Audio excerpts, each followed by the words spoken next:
there is a room at the center of the galaxy where nothing has ever happened.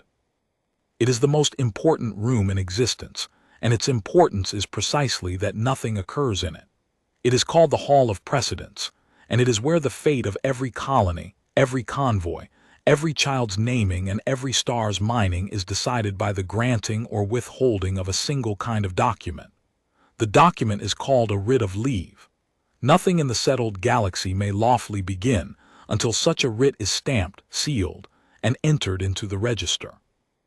And so the Hall of Precedence is a room where nothing happens, because everything that happens elsewhere happens only after this room has said that it may. Wren Callas had stood in the outer galleries of that hall exactly once, at the age of 19, on the day she was sworn as a junior registrar of the Human Provisional Delegation. She had expected to feel small. Instead, she had felt something stranger, something she had never found the right word for in the 4 years since. She had felt the way a person feels standing in a beautiful old house that no one actually lives in anymore, where the furniture is polished daily, and the beds are made and the fires are lit, and yet the family that owned it has been gone so long that no one alive remembers their faces. It was a feeling of magnificent, echoing pretense. She had been careful never to say this to anyone, because to say it out loud in the Cloisters of Leave was very close to treason. The Cloisters were where the work of deference actually took place. The Hall of Precedence was for ceremony. The Cloisters were for the endless labor of asking. They spread across a station world the size of a small moon, ring upon ring of gray colonnades and filing sanctums and audience antechambers, and through them flowed the petitions of 1,100 member species, each one a request for permission to do some ordinary thing. Wren's desk sat in the third human sanctum, a narrow, honey-lit room that smelled of old paper and the particular ozone of the translation lattices, and across her desk each day flowed the small, patient begging of her entire species. She was 23 years old, and she had spent nearly a fifth of her life learning to beg politely on humanity's behalf. This morning the petitions were routine, which meant they were tragedies waiting to become paperwork. A settlement on Kepler's Reach wished to widen an irrigation channel and required leave, because widening a channel altered a watershed, and altering a watershed was a matter of consequence, and matters of consequence could not proceed without the Assembly's blessing. A freighter guild wished to change the alloy of its hull plating and required leave, because a new alloy might be construed as a weapons material, and materials of ambiguous purpose were a matter of precedence, and precedence could not be disturbed without a writ. A woman on the orbital habitat of Ceres 9 wished to name her newborn daughter after a river on old Earth, and required leave, because the river's name shared 3 phonemes with a sacred word in the liturgy of the Valeth, and the Valeth did not permit their sacred phonemes to be worn casually by lesser tongues. Wren read that last one twice. Then she stamped it pending review, because a junior registrar could not grant leave, could only forward the asking upward, and she set it in the queue where it would sit for perhaps a year before some Valeth adjudicator decided whether a human infant was permitted to carry the sound of a river. This was the shape of her days. It was the shape of every human's day, if they thought about it, though most did not, because a thing that is true of your whole life becomes invisible, the way you cannot feel the pressure of the air. Humanity had come into the Concord of Precedence 140 years earlier as a provisional species. Provisional was not a rank so much as a condition, like being on probation for a crime no one could quite name, and the crime was simply that humans were new. The old species, the Valeth who presided, the Koth who enforced, the long, patient Serenti who kept the register, had been arranging the galaxy among themselves for so many thousands of years that their arrangement had stopped feeling like a choice and started feeling like the nature of things. The Concord was not an empire in the way the old human histories used the word. It had no vast fleets pressing on every border. It did not need them. It had something far more durable than fleets. It had the universal, unquestioned understanding that nothing was legitimate until the Hall of Precedence said it was. And humanity, arriving late and poor and eager to be respectable, had understood the price of admission at once. You asked. For everything you asked. And in asking, you conceded the one thing that mattered, which was that another's permission was required for your own existence to proceed. Wren had never known anything else. Her grandmother had, though. Her grandmother had been among the first generation born after contact, and she used to say a thing that Wren had thought, as a child, was just an old woman's grumbling. She used to say, "They never conquered us, love. They just got us into the habit of raising our hands before we spoke, and then they went away and let the habit do the ruling." Wren had not understood it then. She was beginning to understand it now, and the beginning of that understanding had a date, and the date was today, because today the death notices came in from Meridian. She knew they were death notices before she opened them, from the routing seal. Grief in the Cloisters had its own filing code. Meridian was a mining colony, 40,000 souls, out on the trailing edge of human space where the shipping lanes ran thin. 6 weeks earlier, its primary fusion plant had developed a containment fault, a slow crack in an old vessel, the kind of thing that could be patched by a competent crew in an afternoon, except that the patch required a redirection of plasma flow that fell, under Concord definition, within the category of unlicensed energetic modification. An unlicensed energetic modification was, of course, a matter of consequence. So Meridian had done what Meridian was required to do. It had filed for leave. Wren had seen the petition come through the third sanctum herself 6 weeks ago, marked urgent, and she had forwarded it upward with her own hands and a note, in the small margin permitted to junior registrars, that read, "Requesting expedited adjudication, risk to life." She had thought the note might matter. She had been young enough 6 weeks ago to think a note might matter. The petition had gone to the Committee on Energetic Precedent, which met on a cycle of 40 days, and which had, on receiving Meridian's request, done exactly what the Concord always did with urgency, which was to treat it as a form of impatience and therefore as a form of disrespect. It had scheduled the matter. It had requested clarifying documents. It had noted that the proposed plasma redirection was similar to, but not identical with, a technique employed by the Koth in the Third Dynasty, and that the question of whether human use of a Koth-adjacent technique constituted an infringement of Koth precedents would need to be referred to a subcommittee. The subcommittee was still forming when the containment vessel failed. The notices on Wren's desk were the accounting of it. Not 40,000, the colony had evacuated the inner ring in time. They had known it was coming. They had watched it come for 6 weeks like a tide. But not none, either. 1,106. The maintenance crews who had stayed to try, without leave, to hold the thing together with their bare competent hands, and the sick who could not be moved fast enough, and a school on the second ring whose evacuation order had been delayed 4 hours by a jurisdictional question about which authority could authorize the diversion of the shuttles. 1,106 names.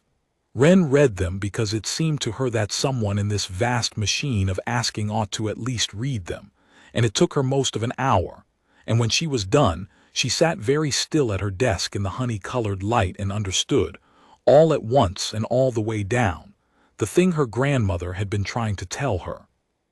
They had not been killed by an accident. Accidents killed people. That was the universe's oldest habit, and no one could be blamed for it. They had been killed by a delay, and the delay had not been malice. Either no Valith adjudicator had wanted them dead, no one had rubbed their hands over the death of a mining colony on the trailing edge. The delay had been something worse than malice. It had been procedure. It had been the simple, frictionless working of a machine whose entire purpose was to ensure that nothing happened until permission was granted, operating exactly as designed, on a day when the thing that needed to happen was 1,106 people continuing to be alive. and the machine ran on nothing but their agreement to feed it. That was the part that would not leave her. She turned it over and over as the shift ended, and the honey light dimmed to the amber of the station's false evening. The Concord had no soldiers at Meridian. It had no fleet parked over the colony to make sure the crews did not fix the reactor. The crews had not fixed the reactor because they had filed a petition and were waiting for leave. And they had waited for leave because that was what one did, because to act without leave was unthinkable, and the unthinkability was the only wall the Concord had ever needed to build. There were no guards. There had never been any guards. There was only the wall in everyone's mind, and everyone kept it standing by believing that everyone else believed in it. Wren Callas was 23 years old, and on the evening of the Meridian notices she sat alone in the third human sanctum and did a small, forbidden arithmetic. She asked herself a question that no one in the Cloisters was supposed to ask, because to ask it was to notice the emptiness of the great old house. She asked, what would actually happen if we simply stopped? Not rebelled. Rebellion, the Concord understood. Rebellion was a matter of the gravest consequence, and there were procedures for it, and the procedures ended in interdiction, the cutting off of a species from the lanes and the register, a sentence the old worlds had not needed to carry out in 2,000 years because the threat alone had always been enough. Rebellion was asking in the loudest possible voice for a different arrangement, and asking was still asking, still conceded the same thing. She did not mean rebellion. She meant something the procedures had no name for, because it had never occurred to anyone to do it. She meant, what if a colony with a cracked reactor simply fixed it and filed nothing, and when the notice of irregularity came, filed nothing in reply, and when the summons came, did not attend, and when the sanction came, noticed that a sanction is only a piece of paper unless someone chooses to enforce it, and that enforcement is only obedience wearing armor, and that obedience is a thing one gives and can therefore stop giving. She did not sleep that night. She lay in her narrow berth in the human quarter of the Cloisters and listened to the station breathe, the great slow cycling of its air, and she thought about the Hall of Precedence at the center of the galaxy, the most important room in existence, the beautiful empty house, and she thought, it has been empty the whole time. There has never been anyone in the chair. We have been bowing to a chair. In the morning she would begin to be very careful, and very quiet and very deliberate, and the things she would set in motion would not look like anything at all. That was the whole genius of it later, when the historians tried to find the moment it began and could not, because there was no explosion, no manifesto, no shot. There was only a junior registrar who, over the following weeks, began to answer a certain kind of petition in a certain new way. But that was still to come. On the night of the Meridian notices, there was only Wren Callas, awake in the dark, doing the arithmetic of an empty chair, and feeling the first cold, enormous stirring of an idea that would, within a single year, bring the oldest order in the galaxy to the ground without a single weapon ever being fired. She was not brave. She would insist on this afterward to anyone who tried to make her into a hero. She had not been brave. She had merely been young enough to still find the whole thing absurd, and tired enough of reading names, and close enough to the machinery to see that it was hollow. Courage, she thought, was for people who believed the wall was real and crossed it anyway. She had simply stopped believing in the wall. That was a different thing. It felt, in fact, like the opposite of courage. It felt like waking up. The next day she went to see the one person in the Cloisters who she thought might understand, not a human, but a Valith, and not just any Valith, but the oldest one she knew, an archivist of the register named Ussal who had, for reasons Wren had never learned, taken a quiet interest in her when she first arrived. She would need to understand the machine from the inside before she could be sure it was as hollow as it looked. And Ussal, who had spent 900 years watching writs pass through the register, was the closest thing to the machine's own conscience that the galaxy still had. She did not yet know that Ussal had been waiting, for a very long time, for someone to come and ask exactly the question she was about to ask. The archives of the register lay in the deep rings of the cloisters, below the sanctums, where the light was blue instead of amber, and the air was kept dry and cold to preserve the substance the Serenti used for their permanent records. Not paper, not crystal, but a living lattice of grown mineral that darkened when a writ was entered and could never afterward be made to lighten. To walk the archives was to walk through 2,000 years of granted and withheld permission, aisle after aisle of dark lattice, every darkening a thing that some species had been allowed to do, every gap a thing some species had been forbidden. Us all received Wren in the 9th aisle, where the oldest records were, standing as the Valeth stood, very tall and very still, her long body wrapped in the gray of the archivist orders, her face, if it could be called a face, a smooth pale plane in which 2 dark reading eyes and a cluster of smaller sensing eyes were arranged in the calm asymmetry that humans had learned over 140 years to read as Valeth attentiveness. She did not offer a greeting. The Valeth did not greet. Greeting implied that a meeting was an event, and to the Valeth nothing was an event. "You have read the meridian notices," Usal said. It was not a question. Usal had access to the routing seals. She knew what had crossed Wren's desk. 1106, Wren said. "Yes." "They filed for leave. I forwarded it myself. It went to committee, and the committee referred it to a subcommittee that had not finished forming when the reactor breached." Wren heard her own voice, flat and careful, the voice of someone laying a thing on a table to look at it. "They died waiting for permission to save themselves." Usal was silent for a length of time that would have been rude in a human, and was, in a Valeth, merely thorough. When she spoke, her translated voice had the dry, layered quality of the old ones, like several voices agreeing.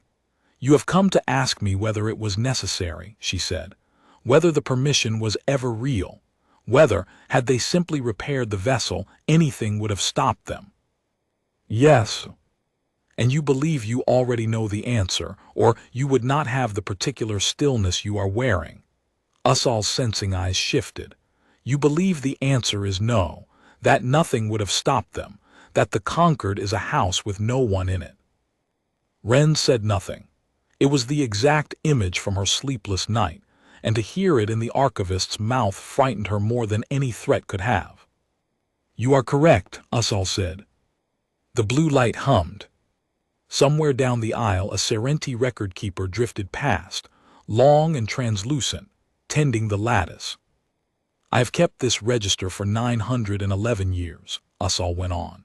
"I entered my first writ when your species had not yet split the atom, and I will tell you what no adjudicator will ever tell you, what the precept mother herself would deny with her last breath, because to admit it is to end it. The Concord of Precedence has no power. It has never had any power. It has only authority, and authority is a different substance entirely. Power is the capacity to compel. Authority is the capacity to be obeyed without compelling. The Concord commands the second and possesses none of the first. There is no fleet, child. There is the Koth, who enforce, but the Koth enforce because they, too, believe that leave is required, and a species that believes it needs permission to exist will happily go and deny that permission to others, for in the denying it reassures itself that permission is real. Take away the belief and you have taken away everything. There would be nothing left. There would be a hall at the center of the galaxy with a chair in it, and no one would come." "Then why," Wren said, and her voice cracked on the word, "why has no one?" "Because to see it, one must stand very close, and those who stand very close have been chosen for their love of the thing." Usal's reading eyes fixed on her. "The adjudicators do not see the emptiness because they are the emptiness.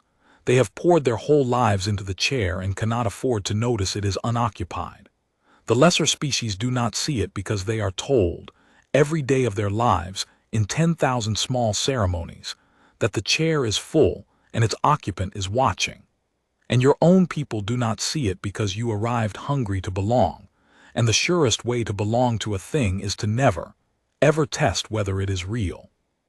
You have all agreed not to look. The agreement is the empire. There is nothing underneath it. Wren stood in the cold blue light among 2,000 years of darkened lattice, and felt the floor of her whole life tilt. You could stop asking, Ussal said very quietly, and now there was something in the layered voice that Wren had never heard from a Valeth, something that in a human she would have called longing. Your species. You could simply stop. Not with a declaration. A declaration is a petition wearing armor. It still concedes that the conquered is the audience one must address.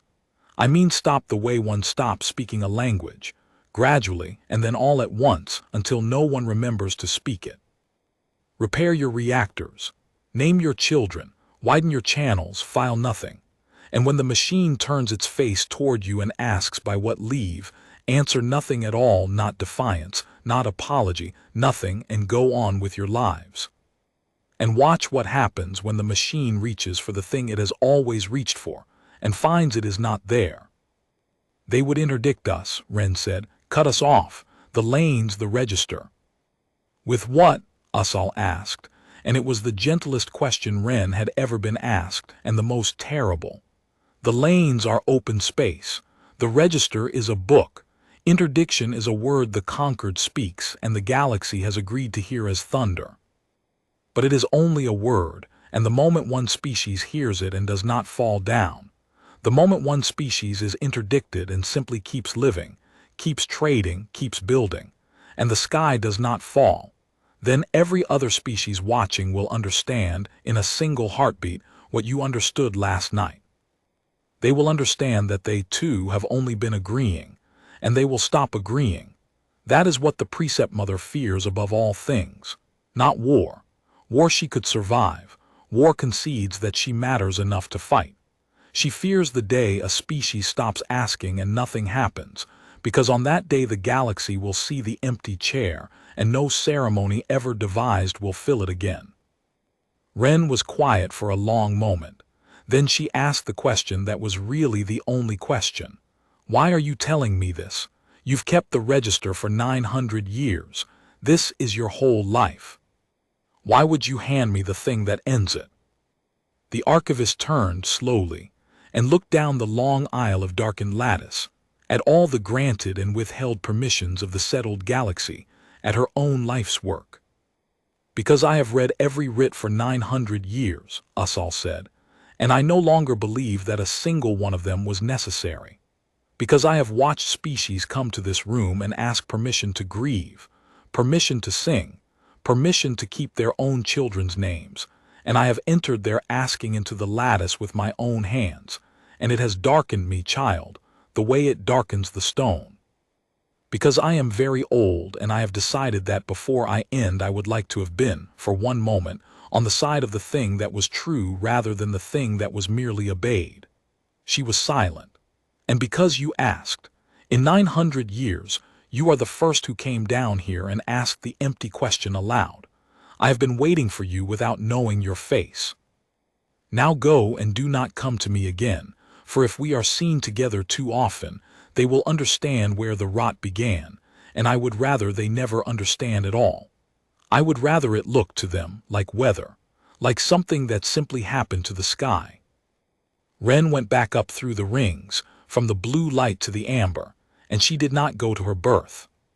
She went instead to the one place in the human quarter where the thing she was about to attempt could be made real, which was not a council chamber or a delegate's office but a maintenance bay on the outer ring, where a woman named Dissa Okonkwo ran the logistics of every human ship that passed through the Cloisters. Every departure, every cargo, every filing of leave for transit. Dissa was 51 and had been moving human ships through the Concord's permissions for 30 years, and she was the most powerful human on the station in the only way that mattered, which was that she knew where every lever was and how much it took to move it. She was not a delegate. Delegates gave speeches. Dissa signed manifests, and a manifest was where asking became doing or did not. Wren found her at the end of a double shift, and she did not soften it, because she had learned in a single day that softening was a form of asking. I need to talk to you about a ship that's going to leave without leave, she said, and about the 1,000 ships that leave after it. Dissa Okonkwo looked at her for a long time. Then she set down the manifest she was holding and said, "Sit down, registrar, and tell me who put this in your head, because it's the first true thing anyone said in this station in 20 years, and I want to know whether you understand what it costs." So Wren told her, not about us all, she kept that as promised like weather. But everything else, the meridian notices, the empty chair, the arithmetic of what would happen if a colony simply fixed its reactor and filed nothing. And Dissa listened the way people listen when they have thought a thing themselves for years and never dared say it, with a stillness that was not calm but the opposite of calm, the stillness of a held breath. "There's a freighter," Dissa said at last. "The Ladslaw. She's carrying medical stock and reactor parts to the Antira colonies, the same class of parts Meridian died waiting for.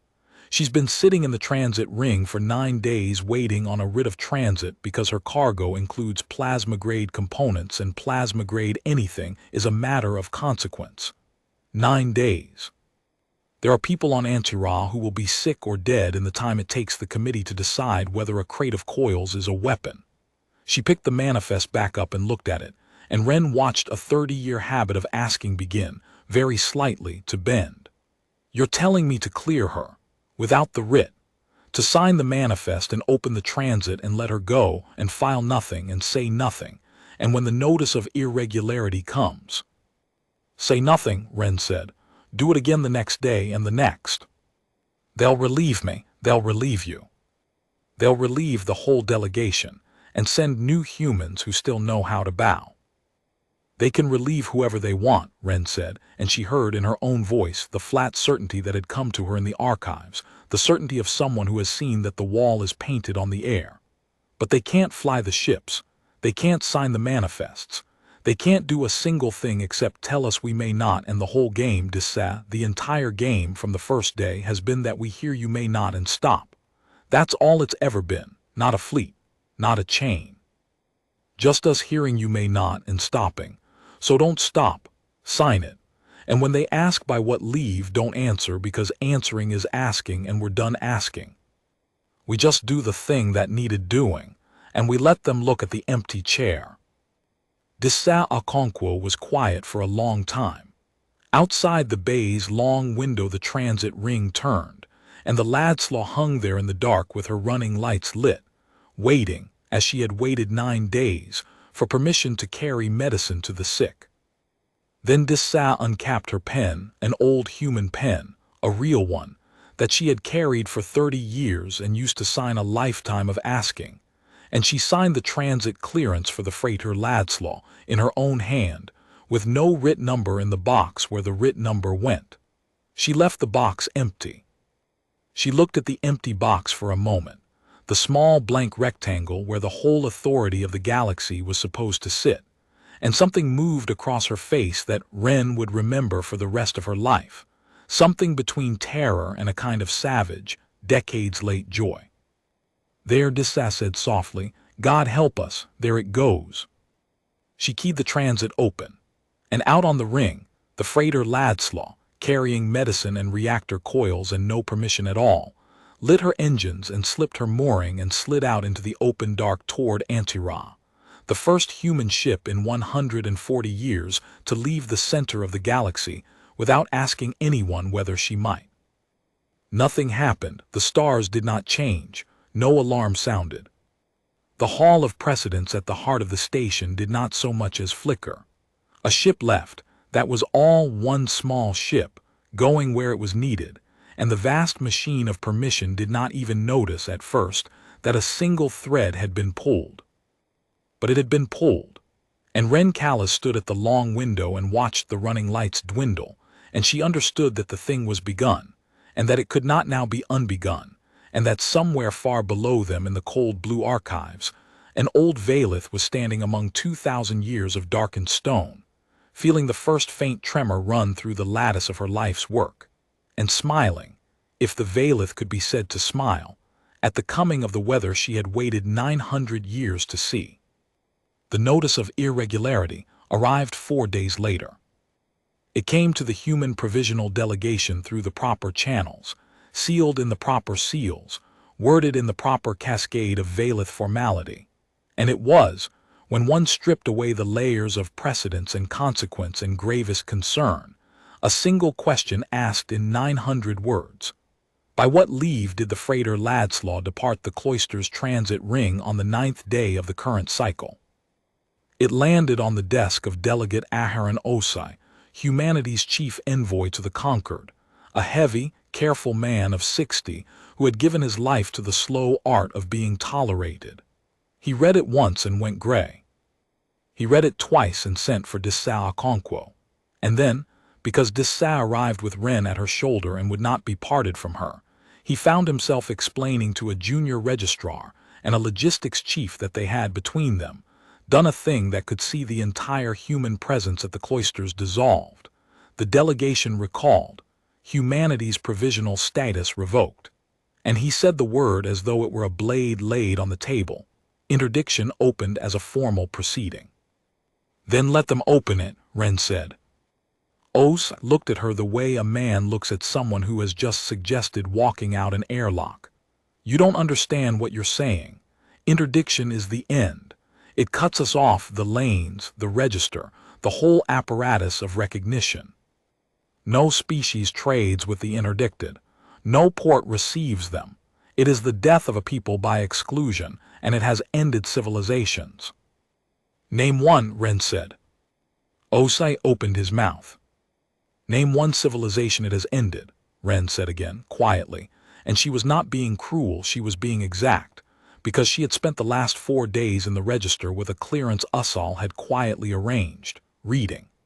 You can't delegate because it's never happened. Interdiction has been threatened 41 times in 2,000 years and carried out 0 times, because it's never had to be carried out. The threat alone has always been enough. Every one of those 41 species heard the word and folded before anyone had to test whether it meant anything. It's a word, delegate. It's the biggest word they have, and it's never once been made into a fact, because the moment it's made into a fact, everyone gets to see whether the sky actually falls. And it won't. The Ladslaw is going to reach Antira. She's going to unload medicine to sick people. And then she's going to fly home and nothing will have happened to her because there is no fleet to make anything happen. There's only the word, and we just stopped hearing it. She had learned in 4 days to lay the truth on the table flat and let its weight be the argument. Osai stared at the notice of irregularity, at the 900 words of formality asking by what leave, and Wren watched the thing she had watched in Dessau's face begin, more slowly, in his, the terrible loosening of a lifetime's habit. What do I write back? He said at last hoarsely. In answer, what do I file? Nothing, said Wren and Dessau together. You have to file. That's the whole thing, Wren said. That's the entire mechanism, delegate, the one they've never had to defend because no one's ever attacked it. You file, therefore you can see that the filing is where reality is decided. You answer the notice, and by answering you agree that they get to ask the question. So don't answer. Not defiance. Not rebellion. Not a letter that says we refuse. A letter that says we refuse is still a letter to them, still treats them as the ones who must be addressed. Just nothing. The Ladslaw left. People needed medicine. We sent it. There is no more to say because there was never anything to ask. She leaned forward. Let the notice of irregularity sit on your desk exactly the way the Meridian petition sat in committee. Let it wait for a reply that never comes. Let them feel, for once, what it is to wait for a permission that isn't coming. Osai did not answer the notice of irregularity. It was, in the end, the bravest thing he ever did, and it consisted entirely of doing nothing, which was the only kind of bravery the situation permitted, and the only kind the Concord had no defense against. And then the thing began to spread, and it spread the way Ussal had said it would, not like a fire, which is loud and visible and can be fought, but like a thaw, which is silent and everywhere at once and cannot be fought because there is nothing to strike at. Because Dessau Conquo talked. Not in speeches, Dessau did not make speeches.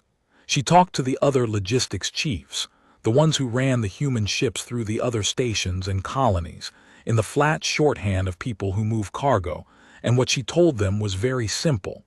The Ladslaw went out without a writ and reached Antira and nobody stopped her. And that sentence, passed from one logistics chief to another across the whole scattered breadth of human space, did more than any manifesto could have done, because a manifesto asks you to believe something and a fact asks you to explain it, and there was only one explanation, and every human who heard the fact arrived at it privately, in the quiet of their own skull, the same way Wren had arrived at it in the dark after Meridian. There was never anyone in the chair. Within a month, the colony at Kepler's Reach widened its irrigation channel without leave. Within 6 weeks, the freighter guilds had begun quietly changing their hull alloys, and the woman on Series 9 named her daughter after the river, and 1,000 small acts of ordinary life that had waited, some of them for years, in the pending queues of the Cloisters simply happened, out in human space, without permission, because the people doing them had heard the fact and drawn the conclusion and stopped raising their hands before they spoke. The Cloisters filled with notices of irregularity that no one answered. The pending queues, which had always flowed one way, asking in, leave or denial out, began, for the first time in 140 years, to simply stop flowing, because humanity had stopped putting anything into them. The third human sanctum, where Wren had spent 4 years forwarding the patient begging of her species, went quiet. There was nothing to forward. There were no petitions. Humanity had, without a single announcement, without a war, without so much as a raised voice, simply ceased to ask. And now the conquered had to decide what to do. And this was the moment Ussal had foreseen, the moment the machine reached for the lever it had always reached for, and began to understand that the lever moved nothing. The Valith adjudicators did what they had always done, which was to escalate through the register of consequence. They upgraded the Meridian-class irregularities to contraventions.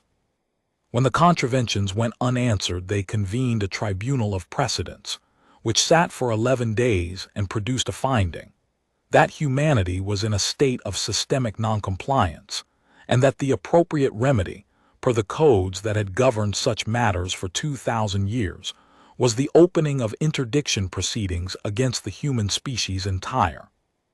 And here the machine encountered the first thing it could not do by itself. Because interdiction was not a document, interdiction was an act. To interdict a species was to close the lanes to them, to bar the ports, to strike them from the register and enforce the striking, and the conquered did not have hands.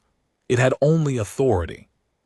The hands belonged to the Koth, the martial species who had served for 2,000 years as the wardens of the lanes, the ones who flew the interdiction cordons and enforced the closures, the ones whose fleets, real fleets, actual ships with actual weapons, were the single physical fact underneath the whole vast structure of paper. The Valith presided. The Serenti recorded. But the Koth enforced, and without the Koth, interdiction was 900 words that no one would ever have to obey.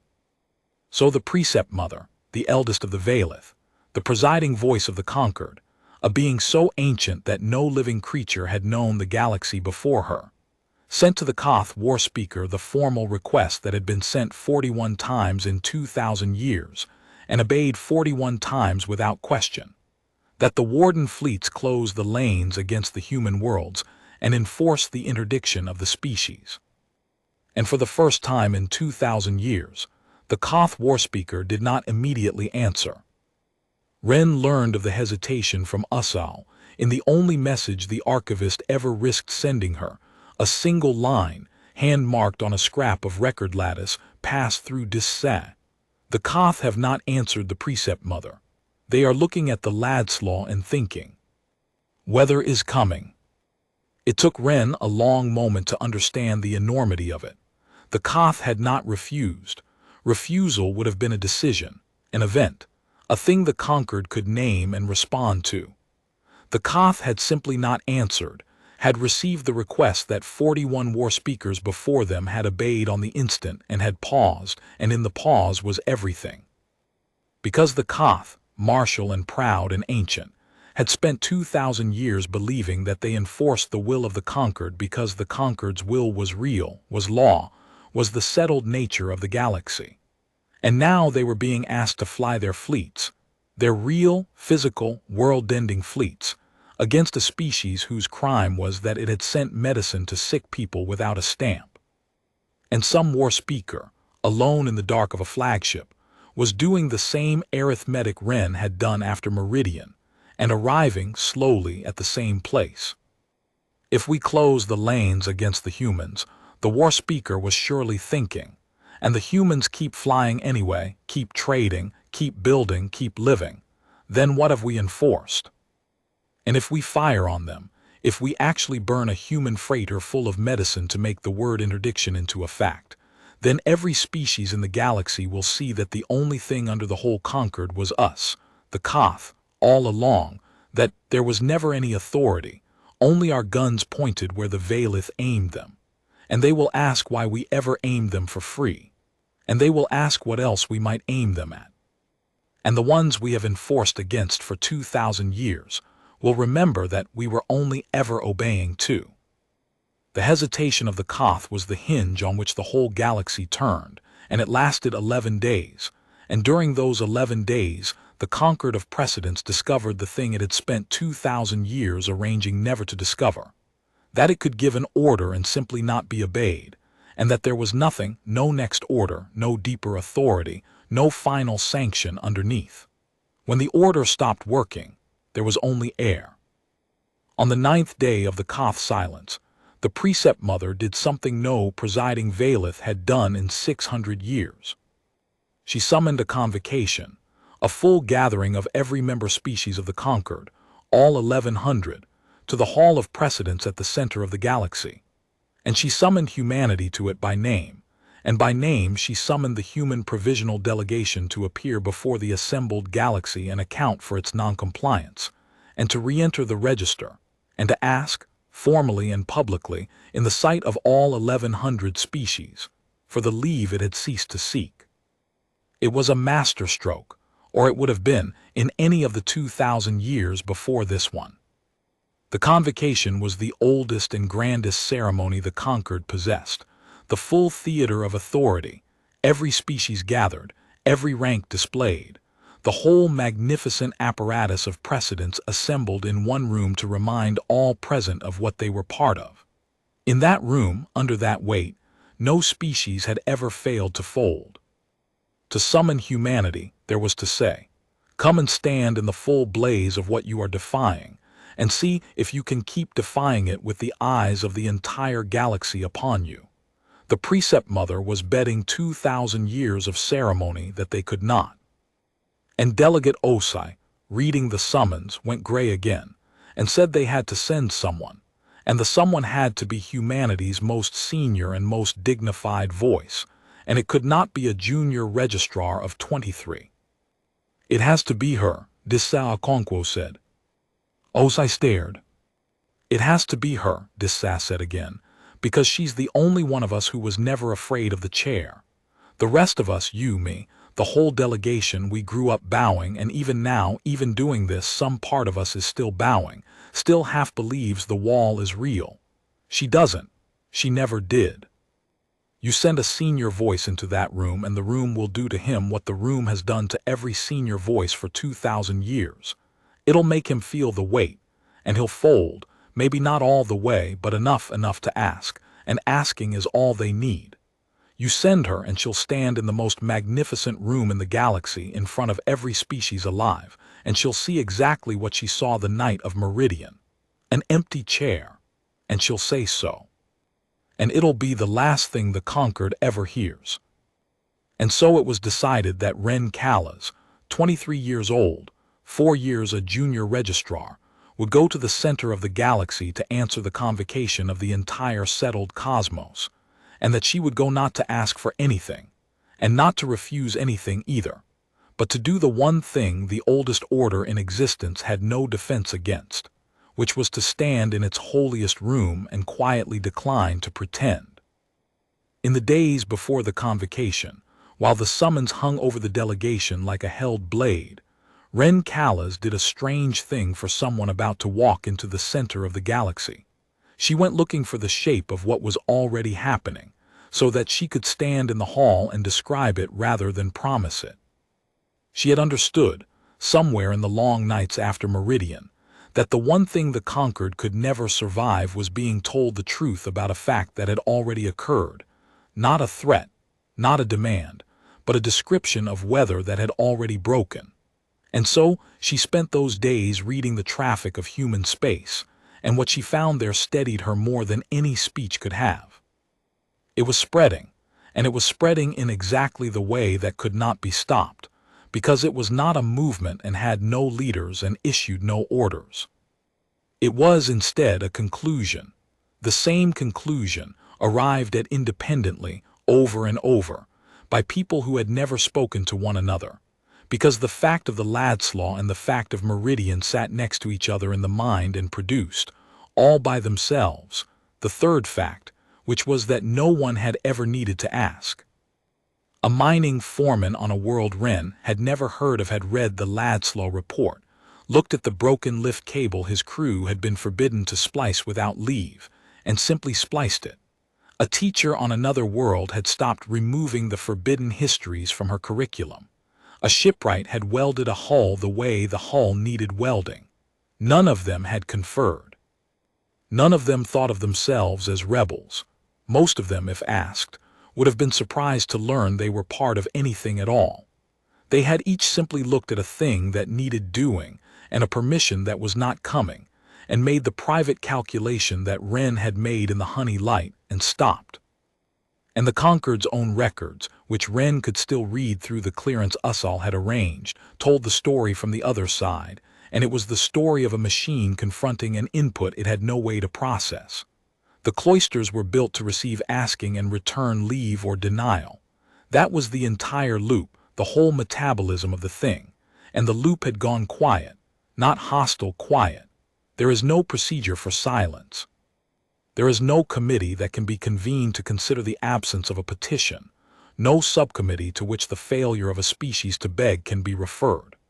The adjudicators sat in their antechambers in the amber light, and waited for the asking that was the substance of their function, and it did not come, and they did not know what to do with the not coming, because in 2,000 years the asking had never once stopped, and a thing that has never stopped is a thing you have never learned to live without.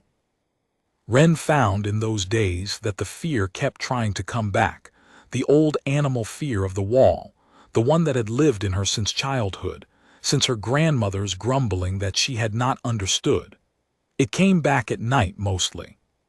It came back as a voice that said, "What if you are wrong? What if there is something under the chair after all? Some final sanction you have not read about in 900 years of register because it has never had to be used, some floor beneath the floor." And she found that the only answer to the fear was the same answer every time, and it was not courage and it was not certainty. It was arithmetic. If there were a floor beneath the floor, she would think, lying in the dark, they would have used it by now. They would have used it on the Ladslaw. They would have used it on Meridian to force the crews back from the reactor. They have had 140 years and 1,000 occasions to reach for the thing beneath the chair, and they have never once reached for it, because there is nothing there to reach for. The only weapon they have ever had is our belief that they have a weapon, and I have already stopped believing. The worst has already happened. There is nothing left for them to do to me except tell me I may not, and I have stopped hearing it. She went once in those days to see Delegate Osai, and found him in his office with the unanswered notice of irregularity still on his desk, weeks old now, growing yellow at its edges, its 900 words of formality asking a question into a silence that would never answer. He had not thrown it away. She understood why. It was the first artifact of the New World, a demand from the oldest power in the galaxy, ignored, and nothing had come of the ignoring, and so the demand had become, simply by being ignored, a piece of paper. He kept it, she thought, the way one keeps the shell of a thing that used to frighten you, to remind yourself it was only ever a shell. "When you stand in the hall," Osai said to her heavily, They will try to make you argue. That is what the room is for. It is built to draw you into the argument because the moment you argue you have agreed that there is something to argue about, that the verdict is real, that they are the ones who decide. I have watched 100 delegates go into that room meaning to defy and come out having somehow asked. The room does it to you. The light and the size and the age of it, it makes your defiance into a petition without your noticing. He looked at her with his careful, tired eyes. So do not argue, Wren. Whatever the precept mother says, and she will say true things, terrible true things about order and peace and the burnings, do not answer them as though you must win. You are not there to win. You are there to describe. Tell them what has already happened. Tell them the weather is already here. And then leave, because leaving is the whole of the message. A person who argues and stays has conceded that the room's judgment binds them. A person who says her piece and walks out has said, with her feet, the only thing that cannot be answered, I do not require your verdict. I was never here to be judged. Wren thought about that for a long time afterward. It was, she realized, the same thing Ussal had told her in different words, and the same thing Dissat had done with her pen and the empty writ box, and the same thing the mining foreman had done with the lift cable. The discovery, made over and over across the whole breadth of human space and now creeping outward past its edges, that the entire vast apparatus of the Concord had only ever had power over people who agreed to stay in the room and wait to be told. Step out of the room, and there was nothing. Not defeat for the Concord, something stranger and more final than defeat. Irrelevance, the specific irrelevance of a question that no one is asking anymore. And out beyond human space in those same days, the thing had begun to cross the species line, which was the development that would matter most and which no human had planned because no human could have. Wren learned of it as she learned most things now from a fragment of Ussal's hand passed through Dissat.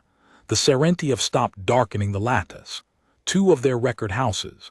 They say the substance is scarce and must be conserved. It is not scarce. They have simply stopped and dressed the stopping in a reason, the way the frightened always do. It has crossed over, child. It is no longer a human weather.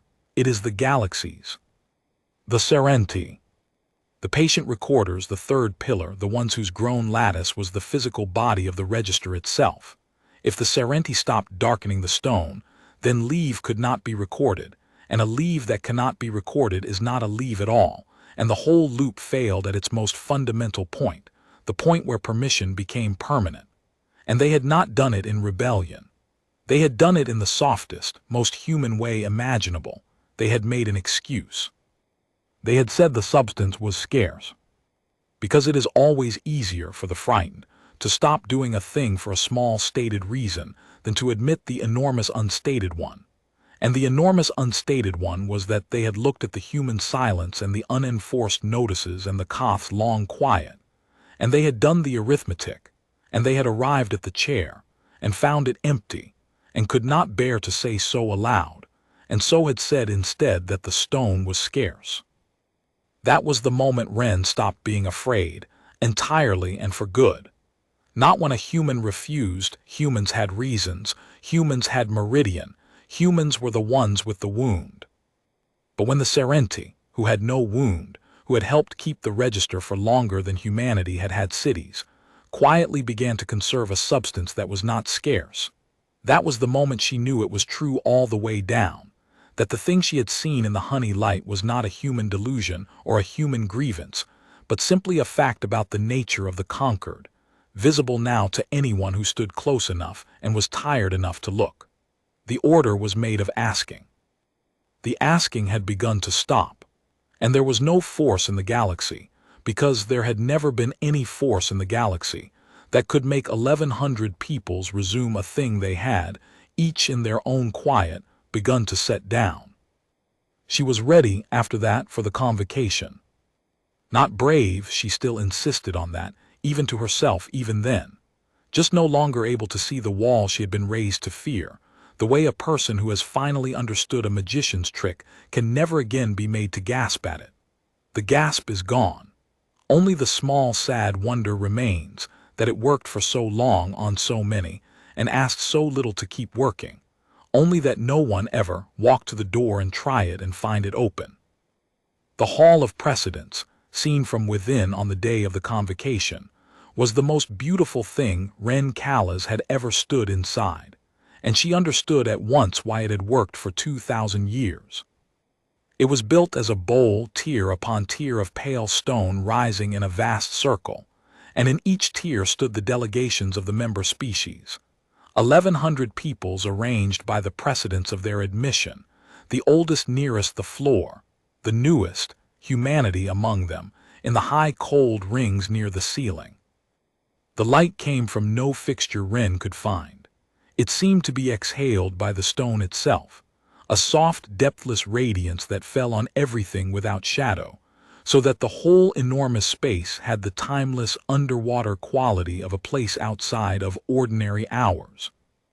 And at the very floor of the bowl, at its exact center, stood a single seat carved from the same pale stone, the seat of the first precept, the chair from which the presiding Valeth had spoken the will of the conquered for 600 years. The precept mother sat in it. She was the oldest living thing Wren had ever seen, so ancient that her long Valeth body had gone translucent at its edges, her gray robes seeming to contain not quite enough substance to fill them, her many eyes so deep that looking into them was like looking down a well.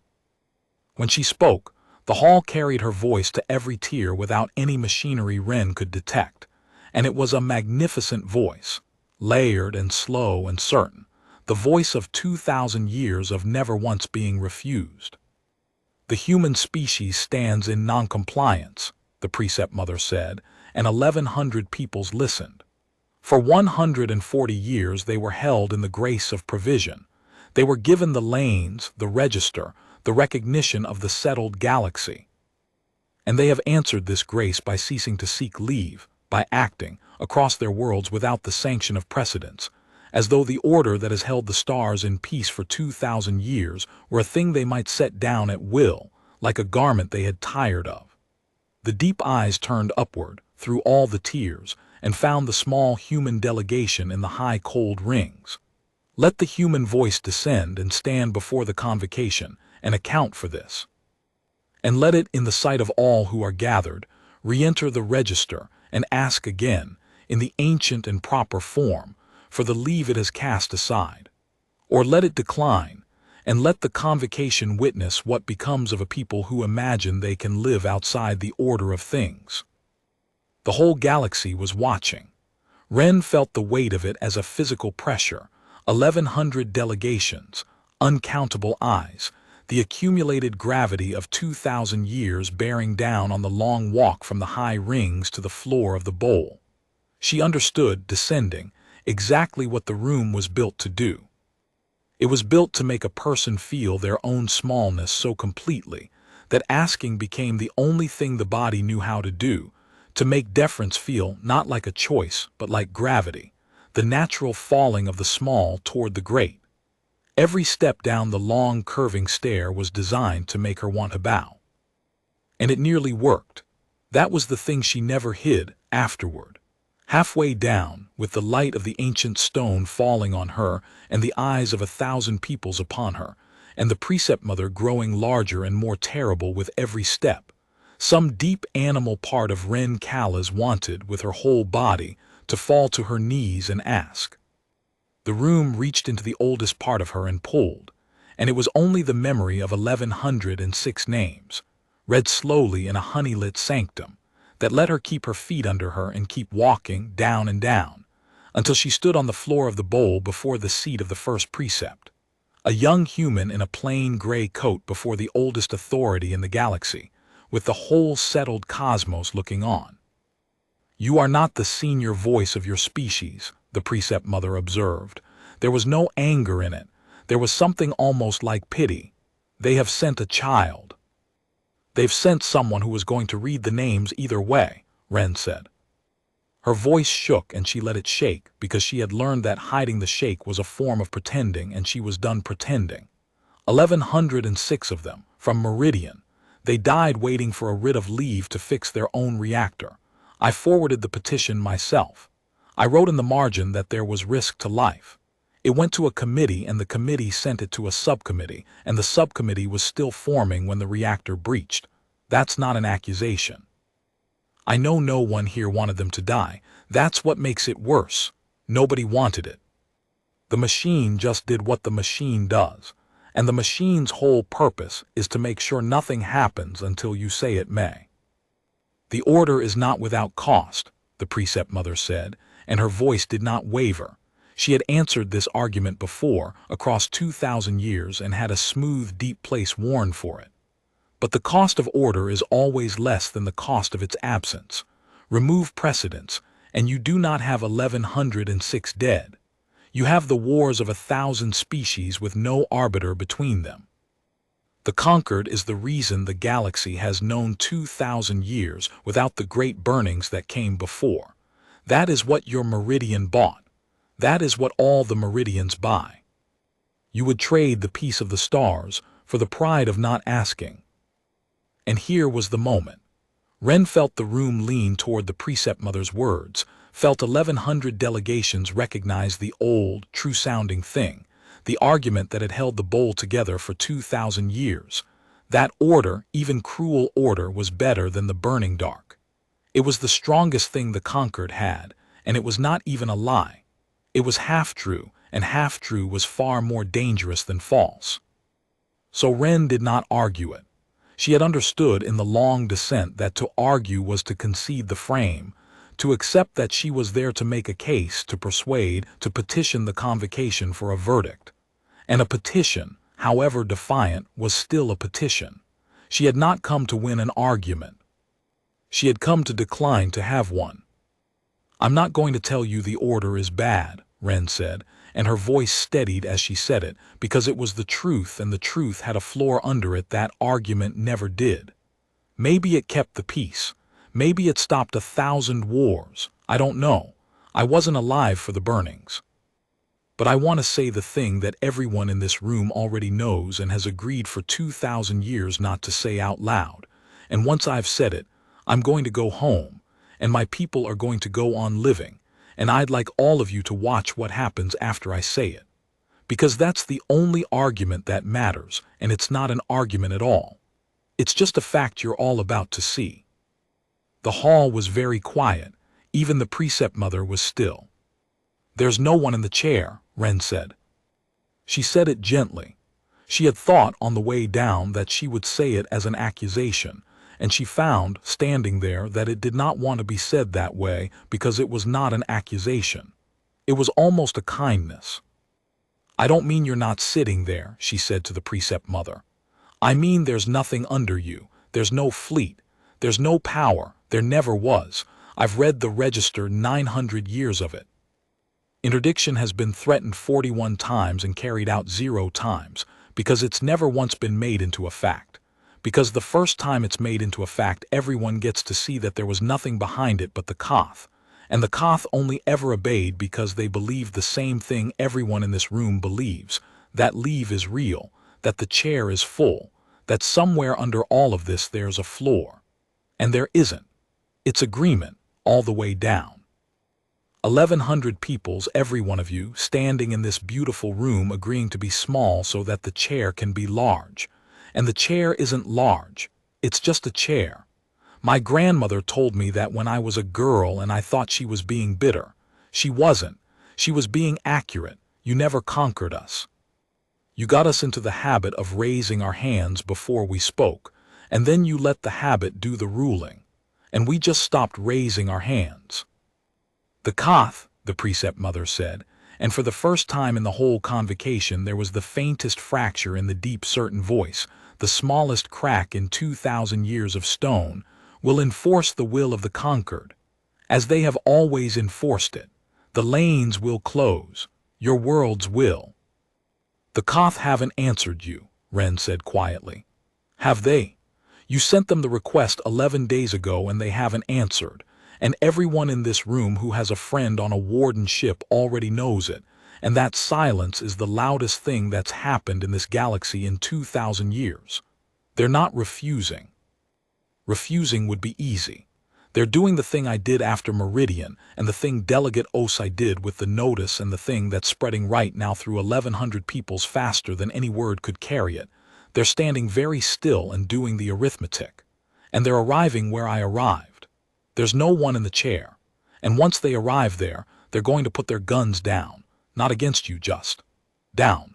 Because who points a gun for free at people whose only crime was fixing their own reactor?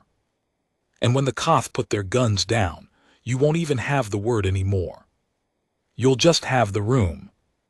She looked up then from the precept mother to the vast rising bowl, to the 1,100 delegations in their tiers, the oldest near the floor and the newest near the cold high ceiling, all of them arranged by the precedence of their asking, all of them watching a young human in a gray coat say the thing that could not be unsaid.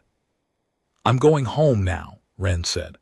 I'm not going to ask for anything, and I'm not going to refuse anything either, because refusing is still talking to you like you're the one who decides. I'm just going to leave. And my people are going to keep living without leave, the way they've been living for months already, and the sky is not going to fall, because there's nothing up there to fall. And every one of you is going to watch that happen. And then you're going to go home too, each of you, and somewhere on the way you're going to do one small thing without asking, repair something, name something, build something, and nothing's going to happen, and that's the moment. Not now. Not my saying it. The moment is each of you finding out privately in your own ships on the way home that it was always true. I can't make that happen.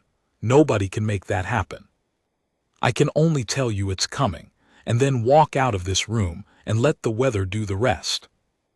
And Wren Callas turned her back on the seat of the first precept, turned her back on the oldest authority in the galaxy, in the sight of 1,100 peoples, a thing no one had done in the whole history of the convocation, and began to walk, alone, back up the long curving stair toward the high cold rings and the door, one small figure climbing out of the bowl.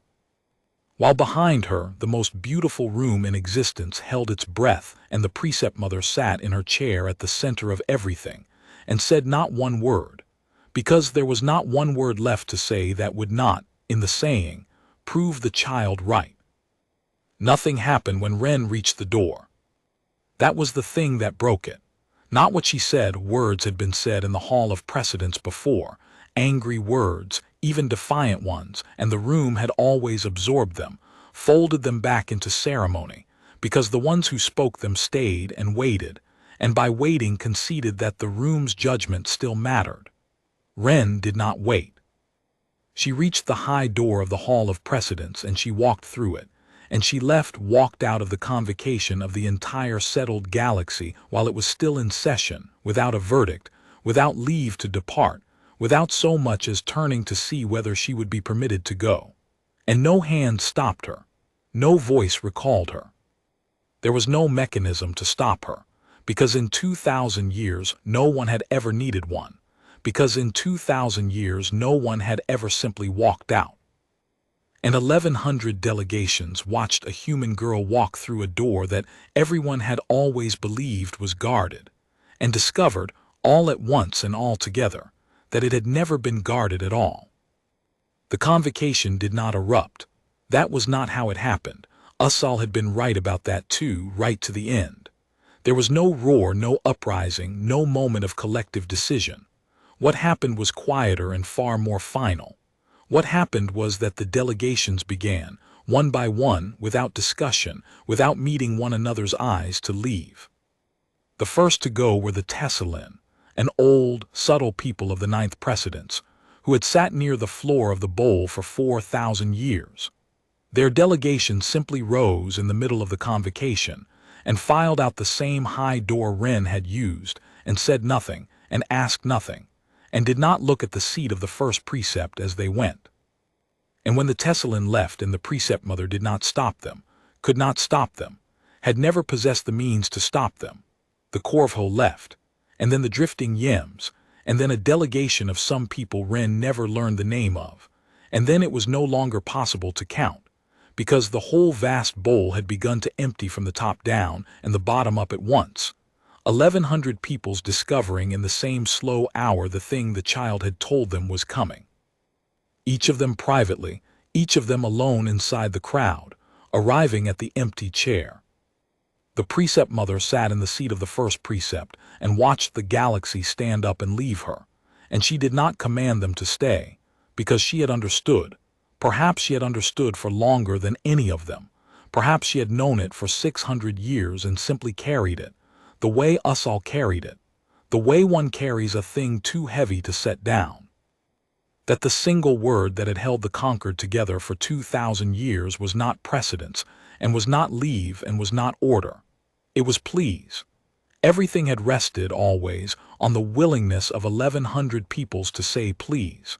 And a thing that rests on please cannot survive the day that everyone at once stops asking. Wren did not see the hall empty. She was already on a shuttle back to the Cloisters when it happened, watching the center of the galaxy fall behind her, and she learned of it the way she had learned of the Koth's silence from a single line of Usal's hand. The convocation is over. No verdict was reached. No verdict was possible. They have all gone home. Weather has come. The Koth never fired. This was the fact that the historians, when there were historians again, would place at the center of everything, because it was the fact on which all the rest depended.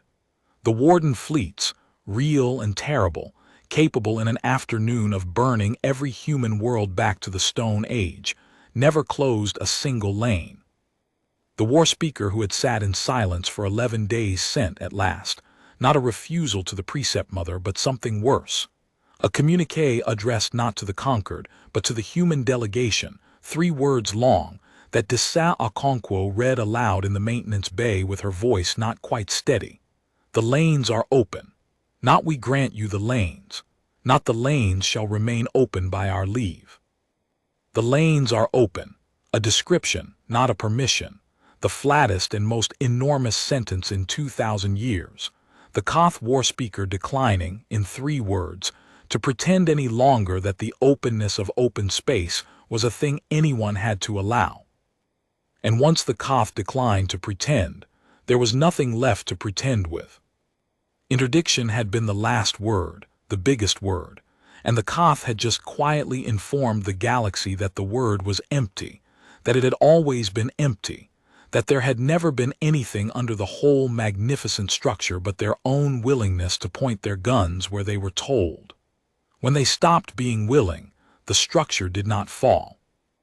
It simply revealed that it had never been standing, that it had been, the entire time, a picture of a building, painted so well and looked at for so long that everyone had agreed to walk around it as though it had walls. The collapse, when the historians tried to date it, had no date because it was not an event. But if they were pressed, if they had to name the span in which the oldest order in the galaxy ceased to exist, they named a single night. The night after the convocation, because that was the night the delegations, scattering home across the lanes, each did the small thing Wren had told them they would do. A Tessalin ship repaired a drive coil without filing. A Corvhull colony broke ground on a settlement it had petitioned for 11 years and never been granted. Somewhere a person named a child. Somewhere a channel was widened. 10,000 small, ordinary acts across the whole breadth of the settled galaxy, done in a single night without leave. And after every one of them, the sky did not fall, and interdiction did not come, and the hall of precedence at the center of everything did not so much as flicker, because it had never been able to do anything at all except be asked. By morning, insofar as the galaxy had a morning, the Concord of Precedence had ceased to function, not because anyone destroyed it, but because everyone had, overnight and without conferring, simply stopped feeding it the one thing it ran on. The pending queues, already dry of human petitions, went dry of all petitions. The committees convened over nothing. The adjudicators sat in the audience antechambers waiting for the asking that was the whole substance of their lives, and the asking did not come from anyone ever again. The Galactic Order collapsed overnight in the only way a thing built entirely of agreement can collapse. Everyone, at more or less the same time, quietly agreed to stop. There was no chaos. This was the part that the old fears had gotten most wrong. the part the precept mother had staked everything on, that without precedence there would be the wars of 1,000 species with no arbiter between them, the great burnings come again. It did not happen. It turned out that the 1,000 species had not, in fact, been kept from one another's throats by the conquered. They had been kept from one another's throats by the same thing that keeps most people from most violence most of the time, which is that violence is expensive and terrible, and most beings, given the choice, would rather build and trade and name their children and widen their channels and be left alone to live. When the arbiter dissolved, the wars it claimed to prevent did not appear, because the wars had never been waiting behind the arbiter. There had only ever been peoples, wanting to live, who had been persuaded that their wanting required permission. The conquered had not been holding back the flood. There was no flood. There was only the long habit of asking, and when the habit ended, what remained was not chaos but the plain ongoing business of a galaxy full of peoples, getting on with their lives, checking with no one. Wren Callas went back to the third human sanctum one last time, some weeks later, after the delegations had gone and the cloisters had begun to empty. The honey-lit room where she had spent 4 years forwarding the patient begging of her species was silent now, the pending queues stilled, the translation lattices dark. She sat at her old desk for a while. Then she went down, one final time, through the rings, from the amber light to the blue, to the 9th aisle of the archives, where 2,000 years of granted and withheld permission stood in aisle after aisle of darkened lattice. Asal was there, as Wren had known she would be, very tall and very still among her life's work. "It's done," Wren said. "It was done the night after Meridian," Asal said. "When you asked the empty question, everything since was only the weather arriving." The archivist's sensing eyes moved across the aisles of dark stone, all the permissions no one would ever seek again. They will not know what to do with themselves, the adjudicators, the precept mother least of all. She poured 600 years into a chair, and she has learned at the very end that it was empty the whole time. That is a hard thing to be given so late. "Is she?" Wren did not know how to finish it. "She is sitting in the Hall of Precedence," Asal said. "Alone. She will sit there, I think, for a long while. Not because anyone requires it of her, because she does not know how to be a person who is not asked. None of them do. That is the cruelty in it, child, not the falling of the order which was only ever a picture of a wall. The cruelty is for the ones who spent their lives being the picture. They are not villains. They are the most deceived of all. They believed in the chair more than anyone because they were sitting in it." Wren was quiet, then she asked the last thing, "What will you do?" "I will stop keeping the register," Asal said, and in the layered ancient voice there was, unmistakably now, the thing Wren had heard the first day and not dared name: relief. 900 years of relief arriving all at once. "I have entered my last writ. The lattice will keep what it has kept and darken no further, and in time it will simply be a record of a strange long age when the peoples of the galaxy asked one another for permission to live. Someone should keep it, I think, not as law, as memory, so that the next time a beautiful room fills with the habit of asking, someone can walk down into the dark and read what it cost." The reading eyes turned to her. "Go home, Wren Callas. You have a life that no one's leave is required for. That is the whole of what you gave the galaxy, and it is everything. Go and live it, and do not come to this dark place again." Wren went home. She went back up through the rings for the last time, from the blue to the amber to the pale outer light of the transit ring, and she took a berth on an ordinary freighter bound for ordinary human space, and she did not file for leave to depart, and no one asked her for it, and the ship slipped its mooring and slid out into the open dark, and the stars did not change. The Hall of Precedence still stands at the center of the galaxy. The stone still exhales its shadowless light. The seat of the first precept is still there, carved from the pale stone, at the exact center of everything.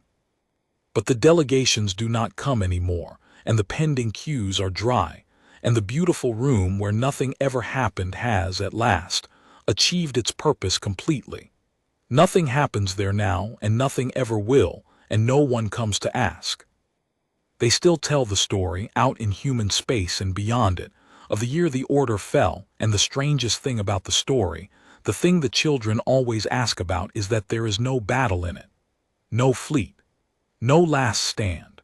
They ask where the war was, and they have to be told, again and again, that there wasn't one. That the oldest empire in the galaxy was not defeated and was not destroyed and was not overthrown.